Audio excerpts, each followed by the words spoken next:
What's up everyone, Chet here, back for some more VR boxing. So today we're actually going to be returning to Boxing Underdog VR. I know it has been a long time, but unfortunately that game gets absolutely zero updates and no development information from the dev team. So I mean, honestly, there was a few matches that I played way back before I really started jumping back into Thrill to Fight 2 that kind of turned me off of the game. A lot of slappy motions that to this day still haven't been corrected. But I did want to jump back in just to check out the replay feature and everything like that. And the game actually is really fun when the player-to-player ping is good and both players are actually trying to box. And, you know, because there's a lot of cheesing in this game that can go on, especially once you start getting to the higher ranks. But from what I've heard, people will just curate their list of fighters by adding people who exploit to their ban list. So, I mean, that is one way to solve the problem. Maybe it's not the best way, but it is definitely a solution. So anyways, this one's going to be a bit different. We're going to be jumping into the fight first from the standard POV, and then immediately after that, we're going to be going into the replay system where we can check out the fight from a third-person view. If you want to check that out, obviously just skip to about the middle of the video and you'll get there. Other than that, let's jump into PvP and have some fun. Remember to like, subscribe, new to the channel. Let's do it. Alright, round one, we're going against opponent Jeshu, J-E-S-H-O-O. You gotta remember that Boxing Underdog rounds are shorter, and the breaks are also shorter as well, so this can be a quick one.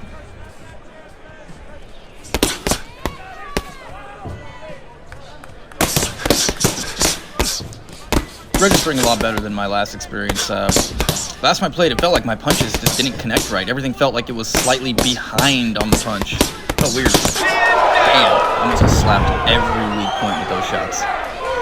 Don't mind the garage. For Boxing Underdog, I have to use the pass-through mode because their boundary is much larger than Thrill to Fight 2's, which I can rely on to safely protect me from hitting anything, unlike this one. And this fight now continues.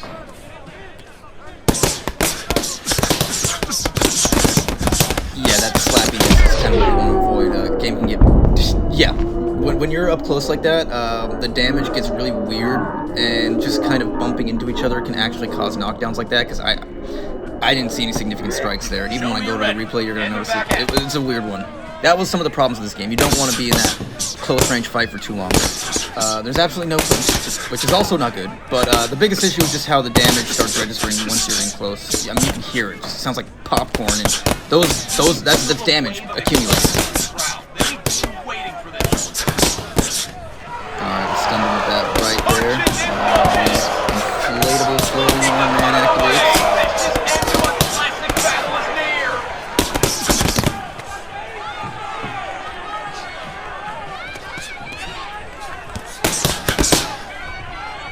His electric weapon makes it so difficult to hit. Ooh, that uppercut stunned him. Oh, it's all offensive. Here's this could be the beginning of the end.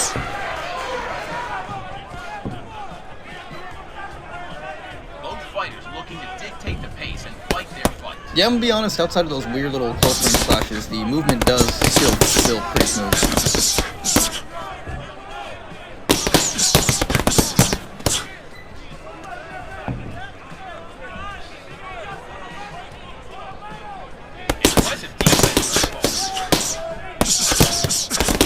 Alright, we gotta run to get out of here before we get randomly KD'd again.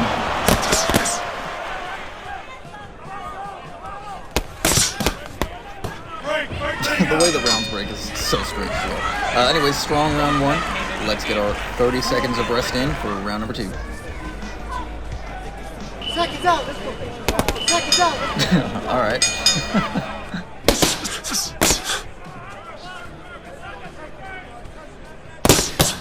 Ooh, with the clean 6-1-2 combination. That is actually a viable spot to hit in this game. I think the devs can figure it out just due to the way those physics get when they start flailing around and flopping. So yeah, caught him again.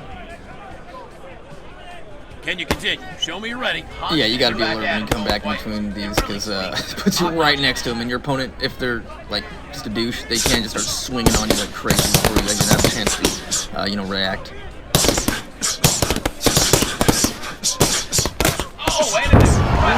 Alright, one more and we'll take the round. Well, we'll take the match actually. That's 3. Impressive defense thus far. Look at me. Are you okay? And this fight now continues.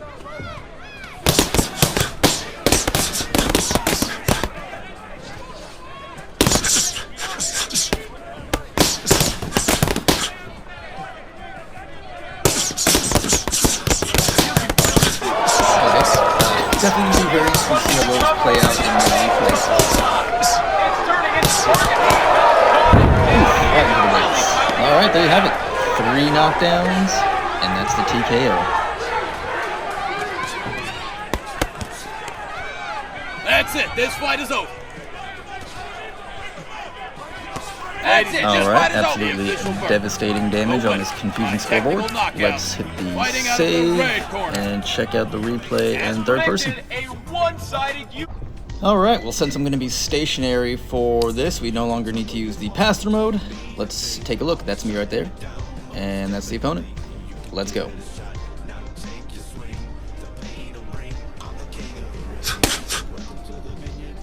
Body shots, generally pretty devastating in this game. I used to get a lot of stuns and KDs from them back when I used to play it. Much more.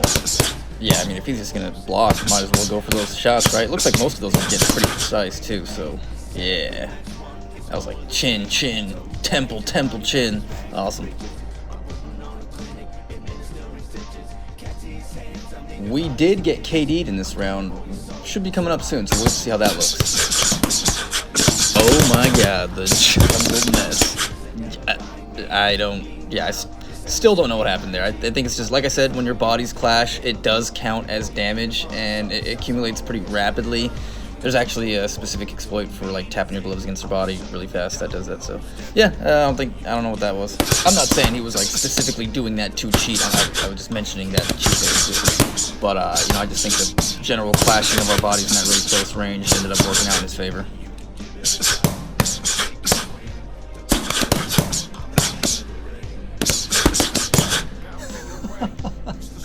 They gotta do something about these stuns, man. I don't know how they want to fix it, but it's just, it's too much.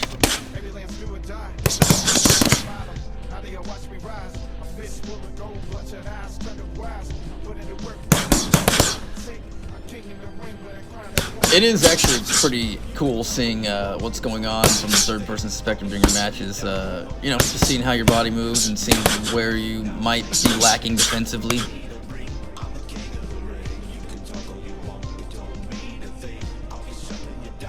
Yeah, I was actually hoping he was going to throw something there, so those follow-up shots would be more of a counter, but got some good reason going in.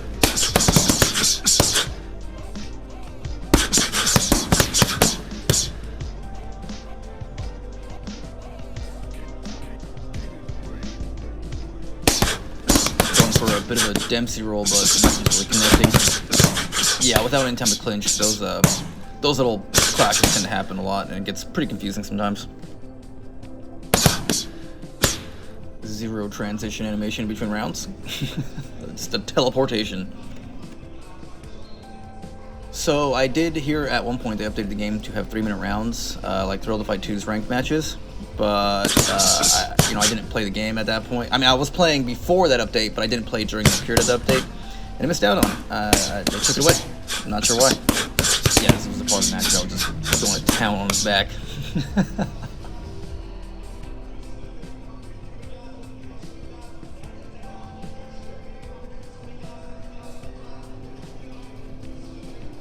Yeah, this is the part where I had to find him for a second.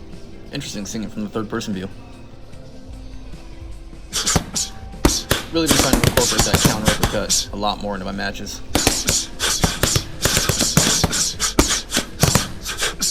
Nice.